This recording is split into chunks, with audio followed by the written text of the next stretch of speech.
Bonjour et bienvenue sur la mécanique universelle. Alors aujourd'hui, nous sommes mardi 8 novembre 2022 et je voulais commenter un petit passage de cet ouvrage, Max Weber, Penser le paradigme démocratique. Alors c'est à Publiboc et c'est par Christian Savé. Pardon. Voilà. Donc, c'est toujours en lien avec la théorie que je développe sur la mécanique universelle. Donc, je vous renvoie à la lecture de ce site. Bon, c'est écrit de façon un peu naïve, un peu simpliste. Voilà, je ne suis pas un universitaire, donc c'est tout à fait autodidacte. Mais peut-être qu'il y a des choses qui peuvent vous intéresser. Et donc sur la mécanique universelle, je développe l'idée selon laquelle l'humanité est destinée à atteindre son ultime perfection. L'ultime perfection, c'est la paix universelle. Bon, voilà, ça englobe tout un tas de choses, mais le fond est spirituel. C'est un accès à l'extase. L'extase, c'est le plus haut niveau, pour toutes les spiritualités, c'est le plus haut niveau de la spiritualité. Alors qu'on l'appelle samadhi en Inde, béatitude dans le christianisme ou voilà, extase chez les soufis. Bon, bref, c'est le plus haut degré d'intensité, de relation avec le principe divin, avec ce qui a créé l'univers et qui maintient, qui construit, qui est à l'intérieur de l'univers, qui est, voilà, sur la mécanique universelle, je dis, l'amour est dans l'atome, l'amour c'est le divin, et il se trouve dans l'atome, il constitue finalement l'univers, et nous, et chaque chose que l'univers contient. Donc il est dans tout, finalement, le divin. Voilà. Et donc, dans l'état d'extase, on est en relation avec ce tout, avec cette partie qui constitue l'atome. Voilà. Et c'est pour ça qu'on émane cet état d'amour absolu, parce que l'extase, c'est pour moi, hein, par rapport à l'expérience que j'ai faite à ce niveau-là, une expérience accidentelle. Hein, je n'avais pas de je ne suis pas relié à une spiritualité particulière. Je suis pas, voilà, j'appartiens pas à une église, à un système ou à une communauté religieuse. Je suis universaliste dans ce sens-là. Je m'intéresse à toutes les spiritualités. Voilà. Et sur ce site, donc Mécanique universelle, il y a une partie que je consacre à la politique, c'est au monde, au développement politique en fait, au sens grec du terme. Donc je m'intéresse un peu à tout, au système politique, la démocratie, etc., les dictatures, tout le paysage que l'humanité a connu au niveau de, la, de son fonctionnement. Et donc c'est sur la partie humanité, sur voilà. Si vous allez sur le site, vous aurez médias. Voilà, je m'intéresse aussi à la position des médias à ce moment-là, quand j'ai commencé à écrire. Et en fait, pratiquement toute la théorie vient dans les premières années de... J'ai commencé en 1999 et voilà, en 2-3 ans, j'avais déjà toute la structure de la mécanique universelle telle qu'elle est aujourd'hui. Maintenant, je peaufine, voilà, je précise un peu les choses, mais la base avait déjà été faite. Voilà, alors donc, c'est donc cet ouvrage de Max Weber, Penser le paradigme démocratique. Et je vais lire un petit passage que j'ai découvert. Alors, il y a quelque chose voilà, qui me chiffonne, c'est ça. Voilà. Donc, et je vais commenter. Alors, je l'ai un peu picoré, ce petit passage, mais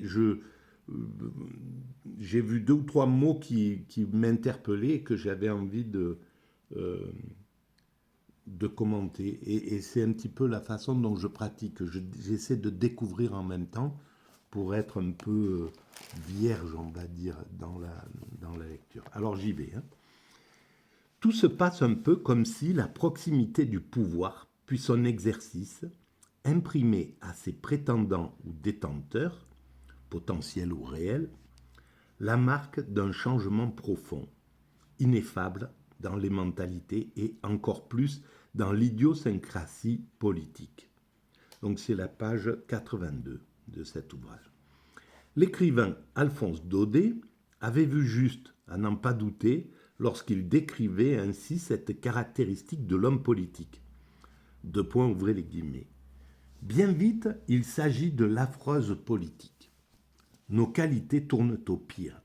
L'enthousiasme devient hypocrisie, l'éloquence faconde et boniment, le scepticisme léger escroquerie, l'amour de ce qui brille, fureur du luxe et du lucre à tout prix, la sociabilité devient le besoin de plaire, la sociabilité, le besoin de plaire se font lâcheté, faiblesse et palinodie.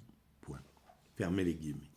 Une fois parvenus au pouvoir, les dirigeants de partis sont renforcés dans un sentiment de toute puissance politique à l'égard des masses.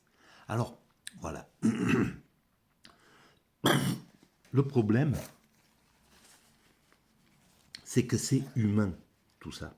C'est tout à fait humain. Donc, on est un... Voilà, l'être humain est issu du monde primate naturel, du monde animal. Nous sommes des primates culturels, mais notre origine, donc la constitution de notre cerveau, de nos besoins, etc., de nos pulsions, de nos tendances, trouve son origine chez les primates naturels. Chez les primates naturels, le dominant, les prétendants attaquent le dominant. Il y a un dominant tout-puissant qui thésaurise les privilèges. C'est pas aussi simple que ça, mais disons que schématiquement, c'est un petit peu comme ça. Qui thésaurise les privilèges. Des prétendants le harcèlent jusqu'à ce qu'il soit suffisamment fatigué et qu'un des prétendants ou qu'un groupe de prétendants prenne le pouvoir. Voilà. Mais il y a, en général, c'est un autre prétendant qui prend le pouvoir. C'est de la toute-puissance qui se passe. Et donc ce prétendant prend le pouvoir, écarte l'ancien dominant qui doit aller ronger sa déception, sa frustration, qui peut avoir tendance à vouloir revenir, mais bon, voilà. Et sinon, jusqu'au moment où il finit par accepter son sort et revient vers l'amitié, retrouve l'amitié du nouveau dominant, etc., et du groupe, etc., avec une place de subalterne dans ce cas-là. Voilà. On voit que ce mécanisme-là, on peut l'appliquer à l'humanité. Simplement, voilà, il se déroule sous d'autres formes, mais le fond est dans ce mécanisme-là. Alors,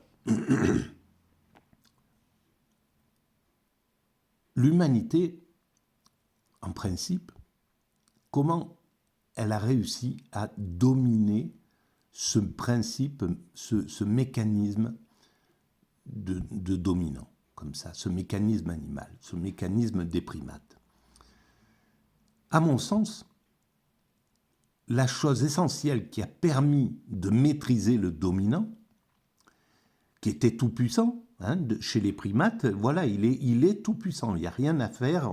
Il n'y a pas d'autre solution à part la violence d'être deux. Et sinon, il faut attendre qu'il soit assez épuisé, qu'il se soit fatigué, etc. Attendre d'arriver pour changer, mais c'est pour mettre un équivalent à sa place. Dans l'humanité, une chose extraordinaire s'est produite, c'est que les hommes ont placé au-dessus du dominant un dominant supérieur et qui n'était plus humain, un dieu, auquel le dominant humain devait obéir lui-même, devait se soumettre. Et ce dieu, ses valeurs, les valeurs qu'il prêchait, c'était les plus sensibles du groupe, donc les chamans, en gros, les religieux, les sensibles du groupe, qui ont dit ce qu'il était, ce Dieu, qui ont donné ses valeurs, qui ont donné ses règles, qui ont donné ses lois, qui ont donné les premières lois, par exemple, venues du judaïsme. Et donc, le Dieu, et c'est pareil en Inde, c'est la même chose. On retrouve la même forme pour dominer le dominant, en somme. Sauf que c'est plutôt polythéiste, mais il y a quand même un dieu supérieur, le Brahman. Voilà. Il y a un dieu qui est au-dessus du système. Comme voilà, du côté monothéiste, qui a été insufflé par le judaïsme avec des origines égyptiennes, etc. Voilà, on est obligé d'universaliser ces choses, parce que c'est comme ça que ça s'est passé. Évidemment, voilà, il faut rendre à César ce qui est à César, comme il est dit dans l'ancienne vision. Mais il n'empêche que les religions, en posant une puissance supérieure, ont obligé le dominant à s'y conforter. Et c'était les sensibles qui ont créé, qui ont imaginé.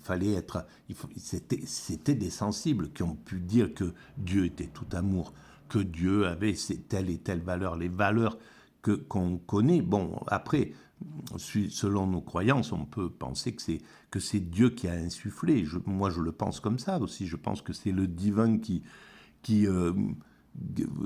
voilà, en fait, l'intuition, elle est d'origine divine, en somme. Bon, après, je ne sais pas comment ça se passe, mais ça n'a même pas un gros intérêt. En somme, j'essaye justement, sur la mécanique universelle, de rester pragmatique, de ne pas parler de ça, de ne pas y mélanger, voilà, pour pas tout ce qui est invisible, tout ce qui est insoluble pour l'instant, c'est pas la peine d'essayer d'y mettre des idées, parce que voilà, ça nous rapproche un peu de l'uluberlu, malheureusement, dans le monde pragmatique, dans le monde matérialiste. On n'a pas trop envie d'entendre parler de tout ça. Bon, bref. Et donc, grâce à ça, donc là, on voit l'importance majeure des religions pour sortir l'humanité de la primatitude basique.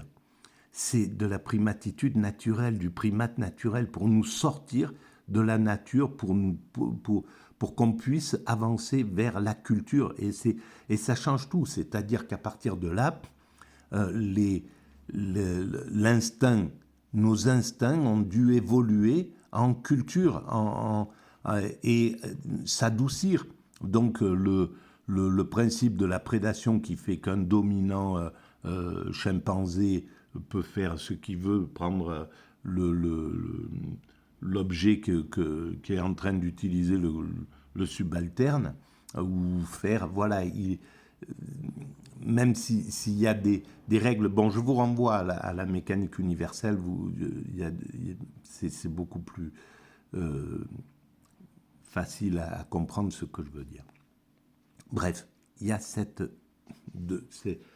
état qui fait que d'un seul coup, là, les hommes se lèvent la tête d'abord au ciel, donc ils sont obligés de quitter la vision qui reste sur la nature.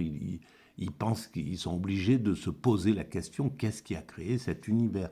Donc on commence à prendre une conscience qui n'est plus une conscience primate. Et c'est pour ça que le monde moderne nous ramène d'une certaine manière à notre primatitude. Il nous empêche de lever la tête au ciel, de penser, de nous demander pourquoi il y a cet univers, pourquoi il y a quelque chose plutôt que rien. Qu'est-ce qui a créé ce monde?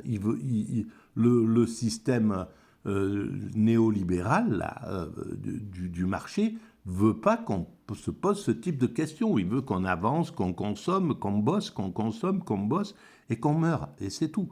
Donc il ne nous donne pas la possibilité de réfléchir dans le truc. Quand on analysera la façon dont le néolibéralisme a poussé les hommes à vivre, les êtres humains à vivre, on verra que c'est c'est monstrueux, quoi, tout simplement. Hein. Ils ont poussé des milliards d'êtres humains à courir sans réfléchir, quoi, dans ce sens-là. Et donc le spirituel, et on est dans un monde déspiritualisé, c'est ça. Et donc l'importance du spirituel est majeure dans ce système. Voilà. Et donc, bon, là pour revenir à la lecture de cet ouvrage, on sait l'éloignement de la vision démocratique, elle est sur la même configuration. C'est-à-dire que le néolibéralisme nous a fait baisser la tête du divin, nous a fait perdre l'idée qu'il y a un principe créateur, que le monde n'est pas aussi simple que ce qu'on voit, que c'est absurde de courir toute sa vie pour claquer sans avoir rien compris, etc., etc. Donc il nous enlève cette possibilité-là, et en même temps il détache donc les hommes qui ont plus cette vision spirituelle de la spiritualité qu'il y a dans la démocratie. La démocratie, c'est pareil, elle inverse les règles de la nature. C'est-à-dire que c'est toujours les dominants. On garde l'énergie, tout en gardant l'énergie de la nature. C'est toujours les meilleurs dominants, l'élite, qui se hisse dans le système, etc., pour arriver à la gouvernance. Mais ils doivent avoir la vision mystique de ce qu'est la démocratie pour pouvoir dire la démocratie, c'est la souveraineté du peuple. Ça n'a pas la vie, on n'est pas devant des dominants qui disent la masse, elle est là, et puis voilà quoi. Et c'est ce qui s'est passé avec les dominants du néolibéralisme. Quand des hommes politiques disent de toute manière, c'est pas la rue qui doit commander. De toute manière, il y a qu'est-ce qu'il avait dit qui m'avait complètement révolté. Bon, bref, ils ont cet état d'esprit, ces nouveaux dominants-là. Et il n'y a pas longtemps, une représentante du gouvernement actuel a parlé de la masse.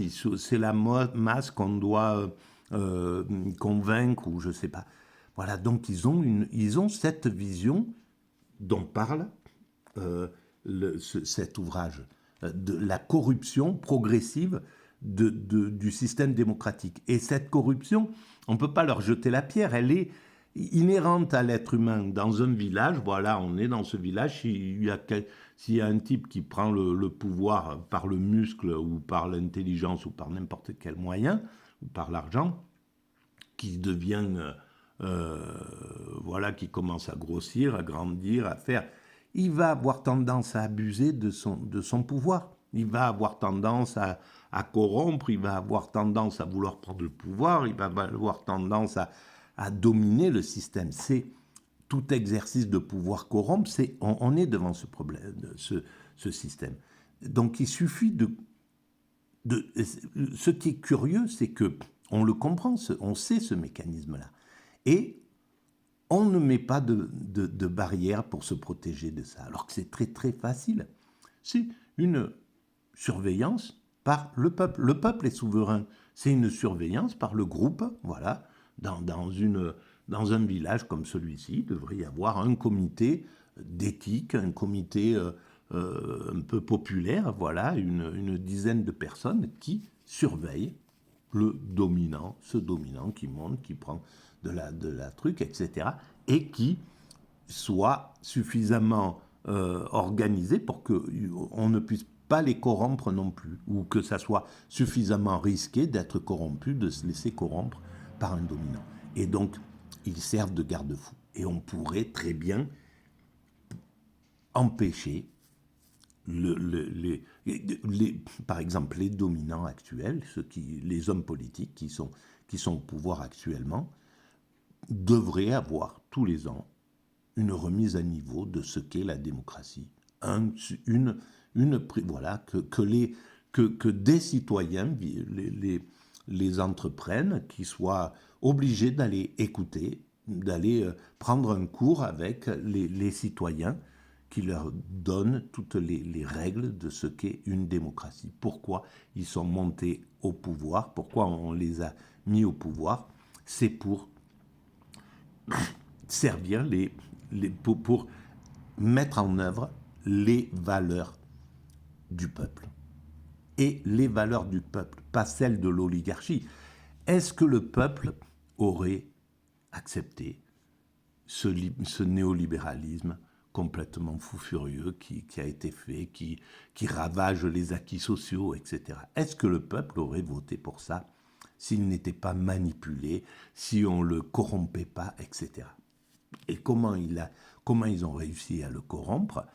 C'est simple. Voilà, par exemple, pendant 200 ans, il y a eu une bagarre inouïe pour acquérir pour les acquis sociaux. Voilà. Donc il y a eu ils se sont battus, des hommes sont morts en 1800 et quelques, à l'ère du début du capitalisme, pour former les premiers syndicats qui étaient interdits. Ils allaient en prison, etc.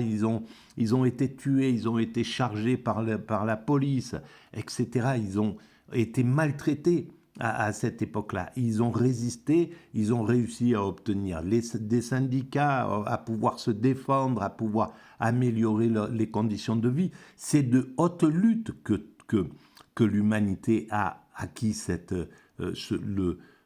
que nous avons aujourd'hui. Et ce que nous avons aujourd'hui, c'est archaïque par rapport à ce qui devrait se faire si l'évolution se prolonge naturellement.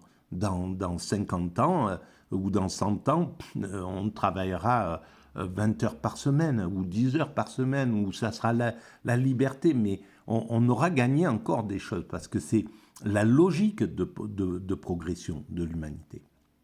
Et donc, on a progressé pendant des décennies comme ça. Ça a été pendant 2 siècles, il y a eu ces progrès. On a acquis les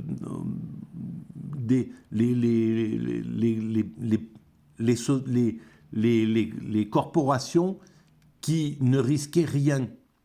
Par exemple, voilà l'EDF, la Poste, tous les fonctionnaires. Les fonctionnaires, parce qu'ils ne risquaient rien, ils pouvaient faire la grève, etc.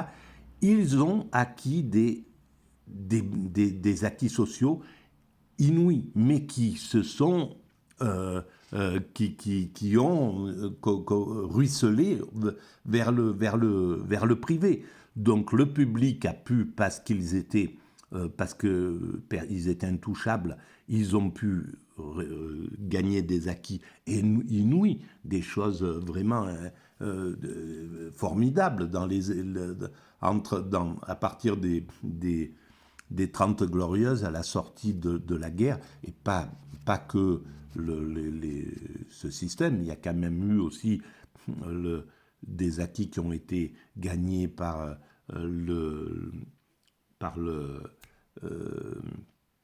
l'arrivée des Léon Blum, etc., de cette période-là, un petit peu entre les deux guerres.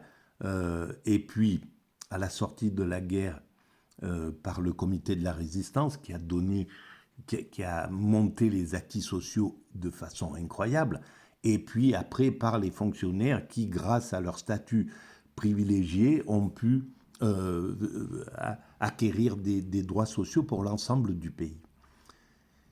Et à la sortie de ça, le libéralisme, quand il a flingué le communisme, et donc il est rentré dans une toute-puissance, il s'est amusé à ravager, à vendanger tous les acquis sociaux, à remettre les gens dans la précarité, donc la peur de pouvoir se révolter, d'individualiser les individus, donc de rompre leur capacité de se fédérer, de pouvoir se défendre à plusieurs, de pouvoir faire des grèves, etc., etc., de mettre de la violence dans les grèves pour leur faire peur, pour terroriser la grève. C'est exactement ce qui s'est passé là depuis quelques années, dans une accentuation encore plus générale, on va dire, de corrompre les syndicats, de s'organiser pour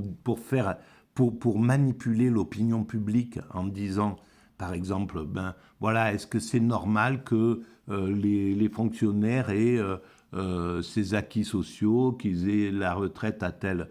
Donc il faut réduire les acquis sociaux des fonctionnaires. Ça pourrait très bien être, ils auraient très bien pu penser. Et comment le peuple s'est laissé avoir sur ce genre de choses, c'est hallucinant, c'est juste parce qu'ils détiennent les médias.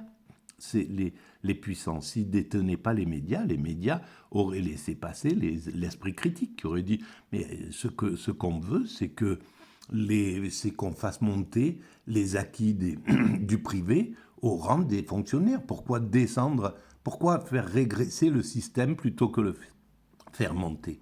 Voilà. Et ça, c'est une arnaque totale sur ces choses-là. Une autre arnaque a été faite avec travailler plus pour gagner plus. Le système, en 2000, il passe à l'euro. Ça fait une inflation hallucinante, même et grâce aux médias, ils arrivent à faire croire qu'il n'y a pas eu de changement. Que tout homme qui a vécu cette période-là, tout individu, tout humain, a bien vu que d'un seul coup, on avait perdu 10-20% de notre système, et tout simplement parce que tout le monde, voilà, le système du marché, chacun a voulu profiter du bénéfice sans comprendre que, en fait, chaque groupe du commerce qui augmentait ses prix, bien sûr qu'ils gagnaient sur l'instant, mais comme les autres augmentaient leurs prix, ils étaient impactés eux aussi. Et au final, on a perdu 20% de notre pouvoir d'achat, à mon sens, au minimum. Bon, bref. Donc, on arrive dans ce truc-là, et puis après, l'homme politique arrive et dit, il faut gagner, il faut travailler plus pour gagner plus. On sait que vous souffrez, que c'est difficile, que vous ne pouvez plus acheter un appartement, vous pouvez plus... Voilà, les gens se sont retrouvés avec une régression sociale, mais incroyable. C'est entre les années 70, ce qui permettait à un être humain qui travaillait normalement, même dans un boulot simple, de pouvoir s'acheter une maison, un truc, etc., dans les années 2000, c'était terminé. Il ne pouvait plus. Il travaillait pour se nourrir et pour payer son loyer. C'était terminé, quoi, ce truc-là. Et ça, c'est évident qu'on a régressé. Et donc, il vient un homme politique avec une théorie complètement perverse, hein, c'est clair,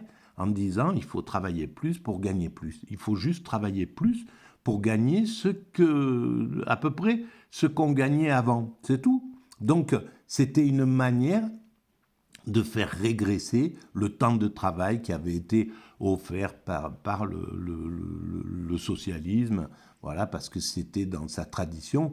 Donc, on avait régressé le temps de travail, et le système dominant, le système capitaliste, ne pouvait pas digérer ce truc-là. C'était quelque chose. Il cherchait tous les moyens de pouvoir remonter ce truc, ce qu'ils avaient perdu, chose qui n'aurait jamais pu être fait tant qu'il y avait dans les 30 Glorieuses, c'était juste, ça fonctionnait parce que le capitalisme avait un challenger qu'il ne pouvait pas,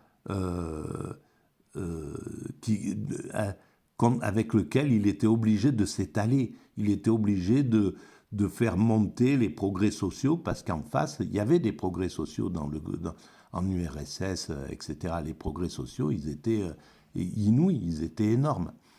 Alors il y avait tout ce qui était terrible aussi, le manque de liberté, la dictature du prolétariat, il y avait des choses complètement injustes et insupportables, et c'est pour ça qu'il a été renversé. Mais en tout cas, il y avait il y avait il y avait ces progrès sociaux qui étaient là, et le capitalisme était obligé. Mais une fois qu'il est rentré dans la toute-puissance, eh ben, il a fait comme il est tombé dans la primatitude. Il nous a ramené à un système primate. Et un système primate qui ne lève plus la tête au spirituel, qui s'intéresse plus du tout à ce truc-là et qui veut même pas en entendre parler. Simplement, voilà, les animateurs de télé là font une sorte de spiritualité de business, quoi, ça, basique, qui est irréfléchi. Quand quelqu'un des leurs meurt, voilà, je sais qu'il nous entend maintenant, il est posé là-haut, il nous entend. Voilà, des choses qui sont complètement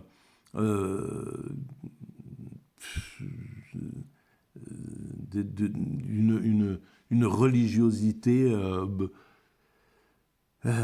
idiote, quoi, qui se pose pas la question du divin. C'est plus la réflexion sur le divin, il y a certainement des termes là, mais j'arrive pas à les trouver. Bref, voilà. Et donc on arrive à cette idée là de la masse.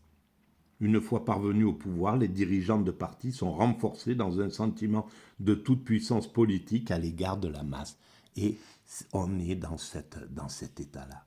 On est avec des dominants qui sont dans ce mécanisme-là. Alors, le peuple se révolte, ils ont quand même un peu peur de ce qui peut se passer, mais tant ils ont cette mentalité, ils n'ont pas la mentalité démocratique. Ils n'ont pas un amour du peuple, quoi.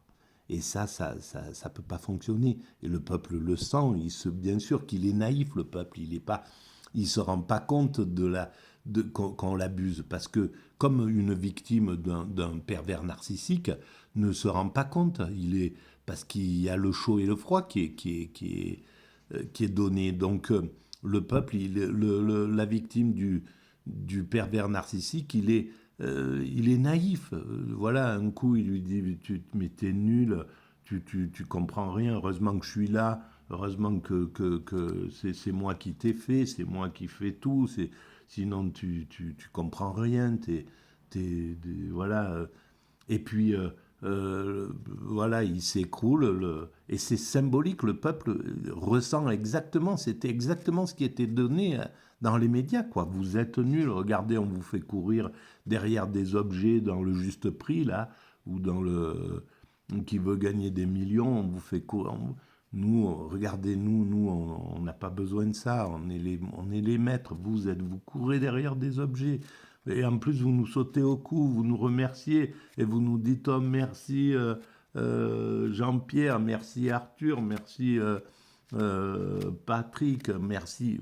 Non mais franchement, et alors que c'est nous qui vous faisons gagner de l'argent, on n'est même plus conscient de comment on se fait niquer, faut le dire. Voilà, de temps en temps, il y a des mots comme ça. Et donc, c'est exactement ce qui se passe dans ce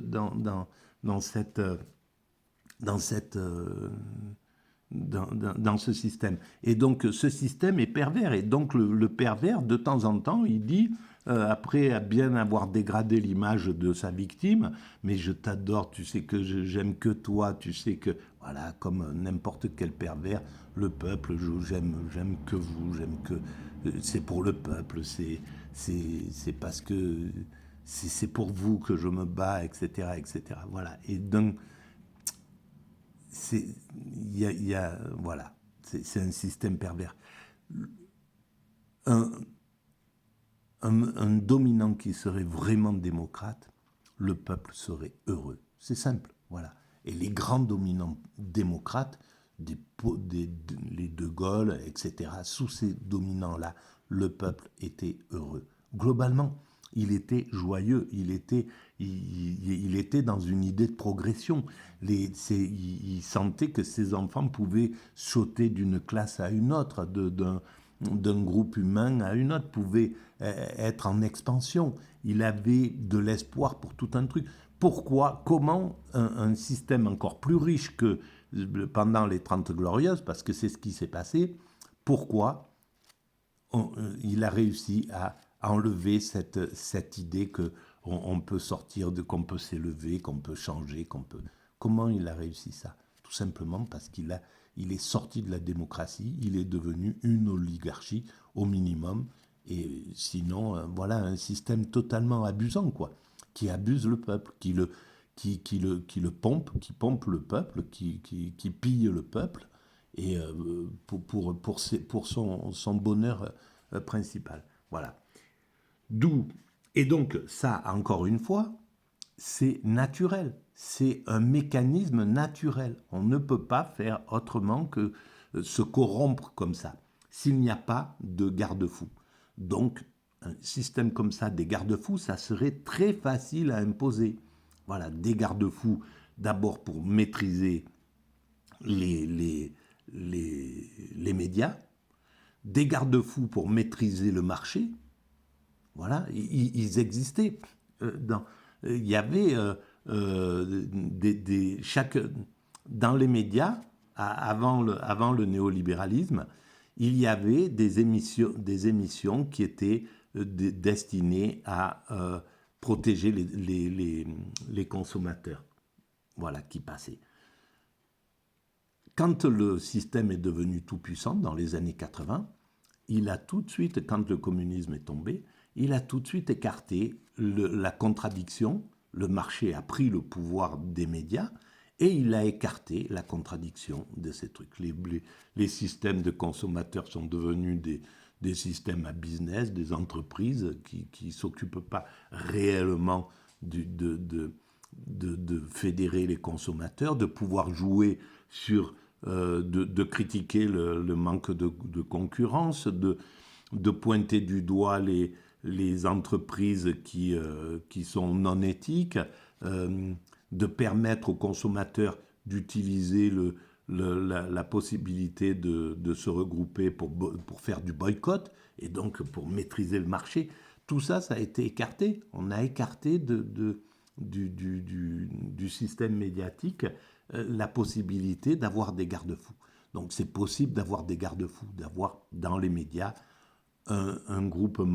des groupements de téléspectateurs, du peuple, quoi, hein, des gens du peuple qui sont là et qui disent bon ben voilà, vous avez acheté les médias, monsieur Bolloré, vous tenez ce média, mais vous impliquez dedans, vous n'avez pas à vous impliquer dedans, etc. Les journalistes doivent être totalement libres. Voilà un comité de surveillance des hommes politiques, un comité de surveillance du marché, un comité, etc., etc. Voilà.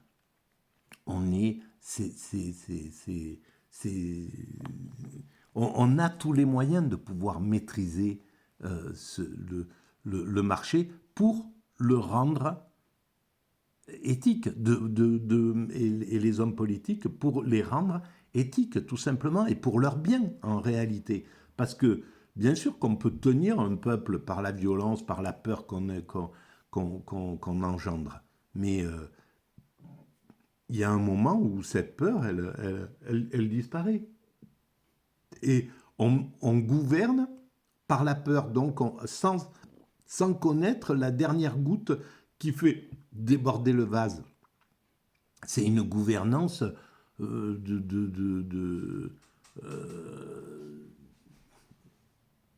primitive, quoi. Primitive, en réalité. Voilà.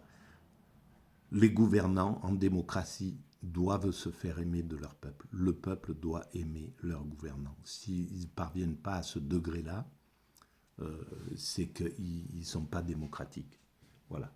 Bon, je vais arrêter là pour cette vidéo et je reviendrai dans une autre